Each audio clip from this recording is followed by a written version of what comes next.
Dengan membawa bendera, spanduk, serta menyalakan flare, ratusan orang yang mengenakan atribut pesilat serba hitam memblokade persimpangan Jalan Arif Rahman Hakim, Insinyur Soekarno-Hatta, Kecamatan Sukolilo, Kota Surabaya, Jawa Timur.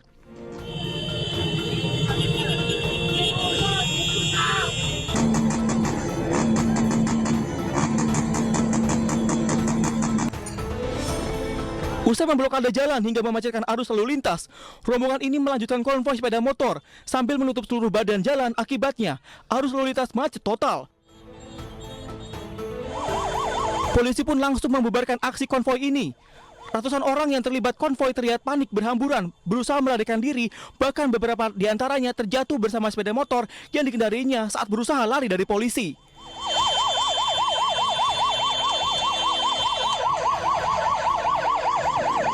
Konvoi akan menimbulkan gangguan Kamtibmas dengan pencegahan yang ketat, yang plotting di titik-titik tertentu supaya tidak ada masuk, itu akan lebih baik daripada penindakan. Pembubaran paksa ini terpaksa dilakukan karena ulah ratusan orang ini dinilai mengganggu ketertiban dan meresahkan masyarakat. Diketahui, konvoi perombongan orang beratribut pesilat ini dilakukan dalam rangka memperingati Soroan dan pengesahan anggota perguruan silat. Sebanyak 1.985 orang pesilat disahkan di halaman kampus Unitomo Surabaya. Dari Surabaya, Yuda Prawira, iNews melaporkan.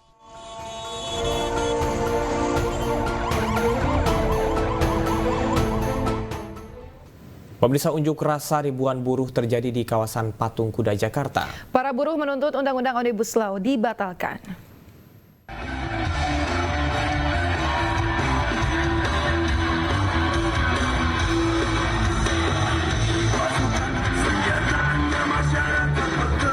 Ribuan buruh menggelar demonstrasi bertajuk Geruduk Mahkamah Konstitusi, Tolak Omnibus Law di kawasan Patung Kuda, Jakarta.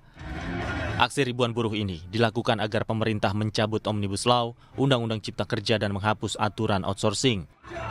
Buruh yang turun ke jalan berasal dari berbagai serikat pekerja dan organisasi. Para buruh juga telah melakukan judicial review ke Mahkamah Konstitusi untuk membatalkan Undang-Undang Omnibus Law. Kita semua naik upah itu nombok, bukan naik upah, nombok. Apalagi kalau upah real atau daya beli kita itu turun 30%. Ini penyebabnya adalah Omnibus Law. Yang ketiga adalah tentang PHK. Ya, kita tidak setuju PHK dipermudah. Undang-Undang Cipta Kerja katanya adalah untuk menyerap tenaga kerja. Faktanya PHK di mana-mana. Aksi unjuk rasa buruh ini digelar secara serentak di beberapa wilayah di Indonesia. Dari Jakarta, Aulina Iyasah, Rizky Solehudin, iNews melaporkan. Pemirsa, Polda Sumatera Utara menangkap 2 terduga pelaku pembakaran rumah wartawan di Kabupaten Karo, Sumatera Utara yang menewaskan 4 orang. Namun polisi belum mengungkap motif pembakaran rumah wartawan tersebut. Pemirsa, usai mengamankan 2 pelaku pembakaran, polisi masih terus menyelidiki kasus ini karena memungkinkan akan adanya pelaku tambahan. Dari hasil penyelidikan sementara, polisi menyebut peristiwa ini murni pembakaran yang disengaja setelah mengamankan barang bukti berupa botol bekas BBM yang tidak jauh dari lokasi kebakaran. Sementara terkait dengan motif pembakaran masih diselidiki oleh polisi. Fakta inilah yang kemudian kami simpulkan bahwa ini adalah kejahatan. Dan kita terus menguatkan pembuktian kita terkait dengan kasus ini. Hari ini kami tangkap para eksekutornya dan sedang bekerja kita untuk menentukan siapa orang-orang yang kemudian. Sebelumnya, rumah wartawan Tribrata TV Sampurna Pasaribu di Karo, Sumatera Utara terbakar saat seluruh penghuni rumah sedang tertidur lelap. Ya, Sampurna bersama istri, anak dan juga cucunya meninggal dunia akibat terjebak dalam kebakaran.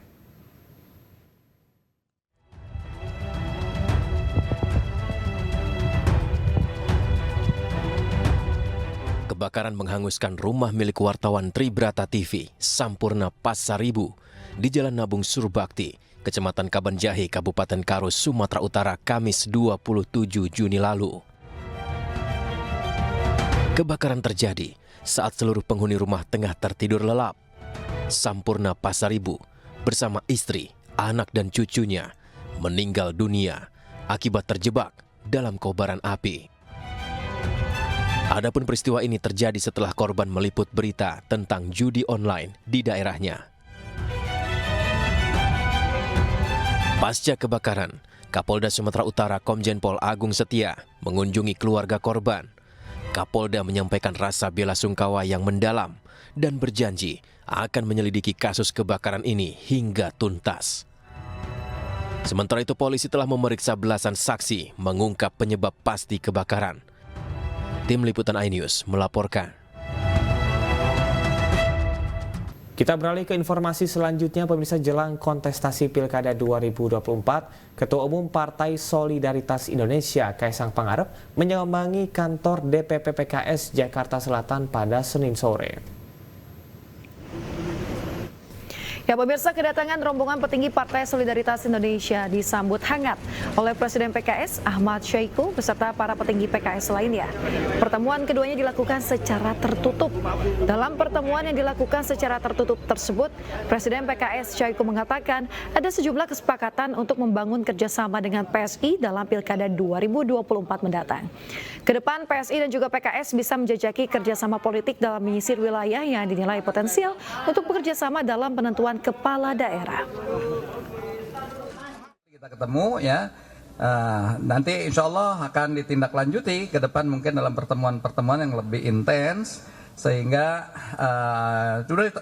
harapannya insya Allah kalau nanti PSI bisa sama-sama mengusung, itu yang sangat kita harapkan ya, bisa satu perahu bersama koalisi kami.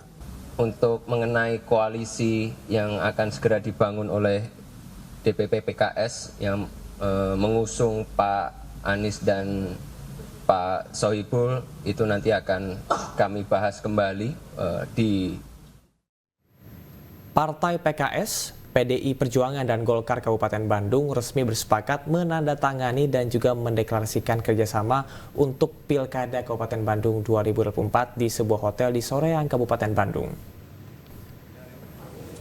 Ya pemirsa, deklarasi ditandatangani oleh ketiga ketua partai dan dihadiri ketiga bakal calon bupati dari koalisi yang dinamakan Bandung Alus Pisan, yakni Sahrul Gunawan dari Partai Golkar, Gun-Gun Gunawan dari PKS, dan Lutfi dari PDIP. Dengan resmi terbentuknya koalisi PKS, PDIP, dan Golkar, maka Pilkada di Kabupaten Bandung yang akan digelar pada 27 November 2024 mendatang diikuti dua pasang calon bupati dan wakil bupati Bandung. Para calon bupati dan wakil bupati tersebut tinggal menunggu rekomendasi dari DPP dan siap memenangkan Pilkada Kabupaten Bandung. Ingin lebih baik tentu juga menjadi harapan dari Trisula, partai ideologis yang kuat, Golkar, PDIP, dan PKS. Hari ini tinggal menunggu apa? Hari ini adalah komitmen dari ketiga partai untuk menciptakan satu kerjasama bagi Kabupaten Bandung ke depan. Tiga partai ini merupakan partai besar, partai kuat sampai akar rumput ke bawah.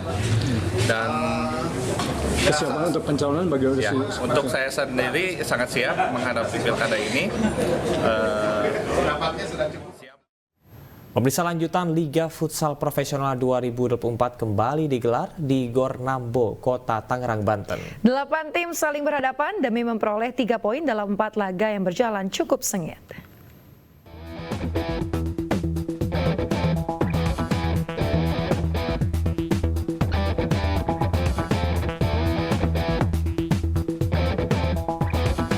Bintang Timur Surabaya melawan Pendekar United tampil pada laga perdana lanjutan Liga Futsal Profesional 2024 di Gor Nambo, Kota Tangerang, Banten. Pada laga ini Pendekar United sangat kesulitan meladeni permainan tim pemuncak klasemen BTS FC dan harus menyerah dengan skor 3-1. Ada 8 tim, jadi ada 4 pertandingan. Tadi sudah terselenggara pertandingan pertama antara BTS dan Pendekar, yang kedua nanti ada Halus selaku tuan rumah melawan Moncong Bulo dari Sulawesi.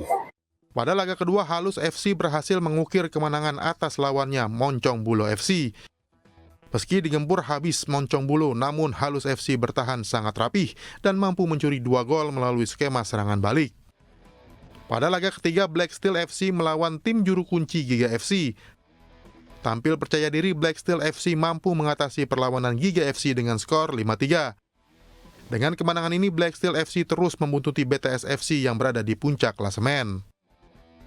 Di laga terakhir, tim urutan ketiga Favake Banua berhadapan dengan tim urutan keempat klasemen Unggul FC. Kedua tim bertanding sangat solid demi memperebutkan 3 poin untuk menempel ketat para pesaingnya. Skor imbang mewarnai pertandingan sengit ini. Dari Tangerang, Banten, Sukron iNews melaporkan.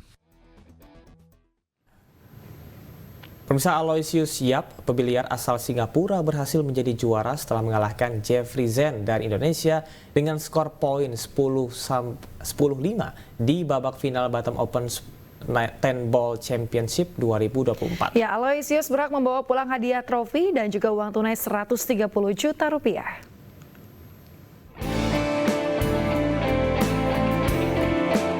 Babak final Batam Open Tenball Championship 2024 yang berlangsung di N Billiard diwarnai ketegangan saat Jeffrey Zheng dari Indonesia berhadapan dengan Aloysius Yap dari Singapura. Skor keduanya saling mengejar di babak awal pertandingan. Sempat bermain imbang dengan skor 5-5, Aloysius mampu menguasai pertandingan dan unggul dengan skor 10-5.